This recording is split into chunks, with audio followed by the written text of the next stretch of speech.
This program contains subject matter and language that may be disturbing to some viewers. Viewer discretion is advised. Austin would light up a room, always wanting to do things that would please people. He always made it about his family and, his Uncle Adam and myself and Nanny and Papa, and everybody was just so important to him.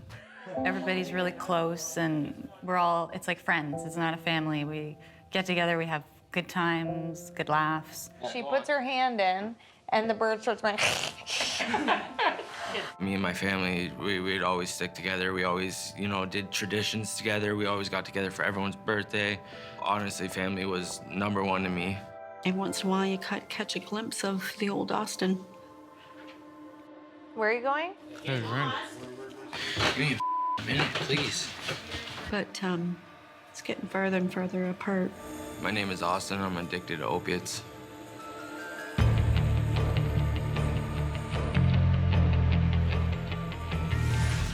His priorities have definitely changed and his choices have changed. Yeah, I might have to run out quick. Why? I gotta go meet someone. You do this every time we get together. I know, it's just I gotta run and go do this. I've seen him go from having all kinds of stuff to where he is now, and he's got absolutely nothing. He sold everything. I have a huge video game collection, or at least I did. And it was appraised at like 35 grand or something like that. Something absolutely insane. Thank you. 60 bucks? Yeah. And I sold most of it for drugs. Hey, here, I got an extra 5 for you. Okay, thank you, I appreciate it. It's drugs, it's sleep. It's drugs, it's sleep. It's drugs, it's sleep. Like he doesn't know how to be sober anymore.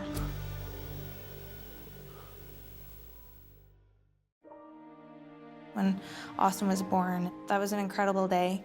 It was an exhilarating day. It was the biggest high of my life because he became my world that instant.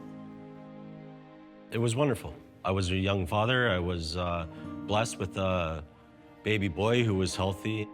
He was a great baby, just super happy. Just a happy boy who brought incredible joy and love into our home. My sister, she was a teen mom, and my parents were very supportive of my sister and Austin's father. He was an easygoing kid. He was a smart kid, a very smart kid. My Uncle Adam and my dad, they were kind of like the ones I looked up to as a kid. I thought my dad was the coolest.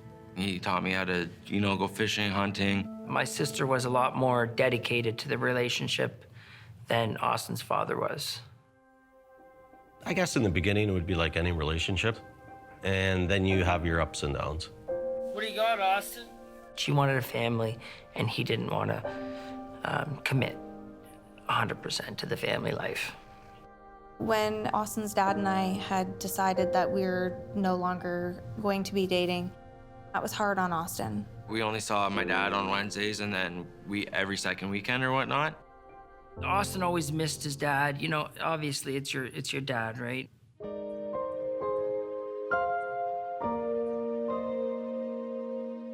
We would always play board games on the weekends, watch movies all the time, and play road hockey out in the driveway or soccer in the backyard, and it was just great. Seamless transition.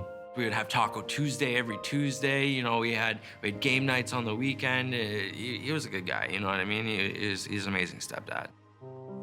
When he was about 13, 14, he got approached to go to a program. It's called the Ivy program, and it's for exceptionally smart kids academically. I always went to class, loved math, I was really passionate in school. I didn't choose to go because most of my friends were going to another school. And when he chose the social side of things for high school rather than the academic side, I was a little disappointed, a little nervous. We started seeing lots of changes in him. He started making some choices that I didn't agree with regards to the friends he chose to hang out with. Friends who would skip school, friends who would explore drugs, marijuana, that kind of stuff. I was still a good kid, you know what I mean? Like, I always still went to school, you know. I was like, oh, I'll smoke weed, you know, on the weekends or at a party. We always had chats about, you know, making the right choices and how that affects us later in life. He would say, well, it's just marijuana. It's just marijuana. My back's really bad, right? So I started getting Percocets. I was getting 30 a month. I said, hey, you know, it's not working for me. I started getting 60 a month. I said, you know, I can't, I need more, man. Like, I'm taking one in the morning, one at night. And I fell in love with the feeling. I fell in love with the high. It takes over your life and you don't think it's going to, and then you become an addict. Everybody just kind of thought it was just a phase. Everyone thought it would go away, you know? And he's going into heavier drugs, and then heavier drugs. And it felt like his life was just all about where he was going to get his next high or how he was going to get through the day. And he was at this guy's place or that guy's place. He just wouldn't come home. He stopped going to school. You can't call the cops because they're over a certain age. They won't do anything. We were worried, definitely worried. When I saw the downfall of him after the drugs, I didn't want anything to do with it, so I kind of stayed away from it all. He's burning all of his bridges. He's lived with his mom and Jeremy, and that didn't work out. He lived with his dad, and after a while, his dad kicked him out. We don't have that father-son relationship. He's sick and he's isolated himself. Now he's living with his grandma. This is the last straw. I'm not gonna watch you kill yourself. I have a lot of guilt that she's having to deal with this at the age that they're at because they're supposed to be grandparents and they're not supposed to be dealing with this at all.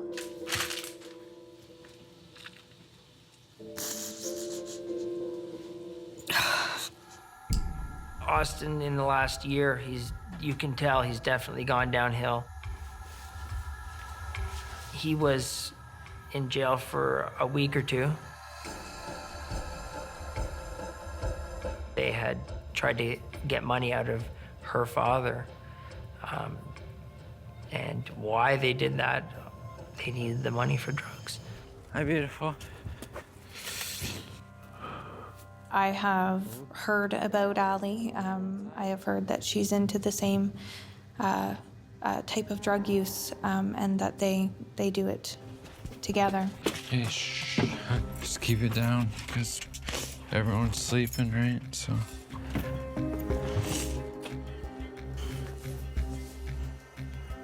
Austin? What? Okay.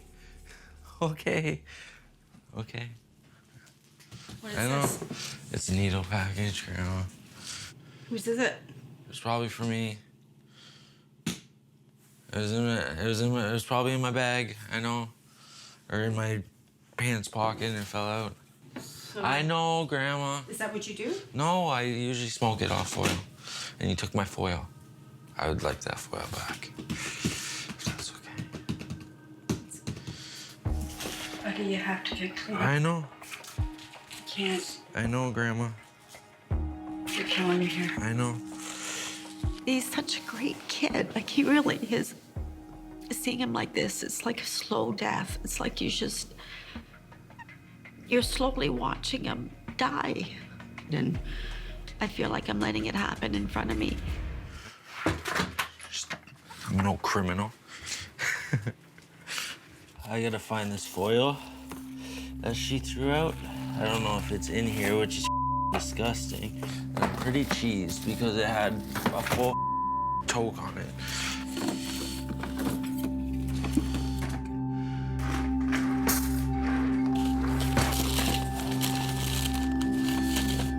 Gone. That sucks.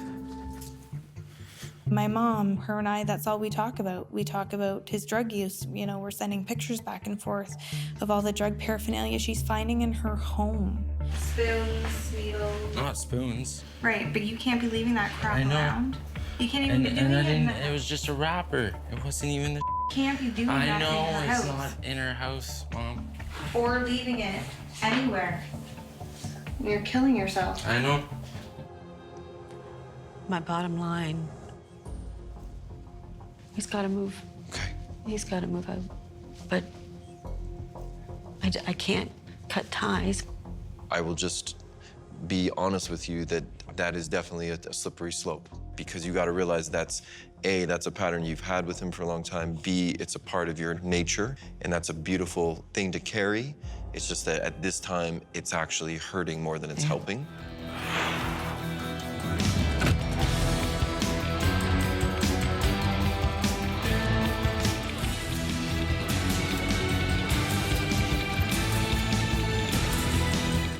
Oh, I'm not doing this, you guys. I'm out. No, don't touch me. No, you guys up. He's running. Jerry. Jaden. Austin? No. Let's go, Jerry. Austin. Don't touch me. Austin. Off. This is what you need. I don't care. Get the off me, Dad. You weren't ever there, so get the out of here. I'm here now. I don't give a I'm telling you, Austin, straight give us dad. 10 seconds, please. No, I've been here for you. I don't care. I know you have. Then come back. It's your little brother, man. You don't lie. I don't lie to you. Lie to you. You guys. We didn't lie to you. I don't care. Get the out of here, guys. I think we got to let him walk.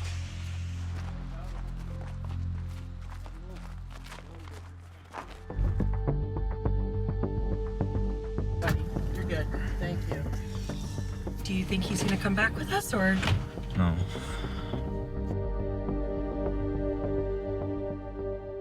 Look, he's not coming. Let's regroup inside.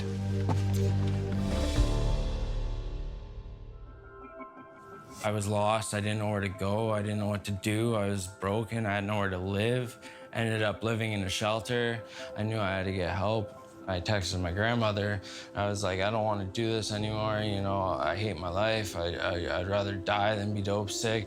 My grandma ended up picking me up with my mother, and my mom said, I brought the letters from everybody. Can I read them to you? After I read those letters, I was like, maybe it is time to like actually do something about this, because I'm done with this life. I'm so over it. I love life. I'm the old me again. Just the joy I have that wasn't there when I was on drugs. It's really amazing. Veins swell.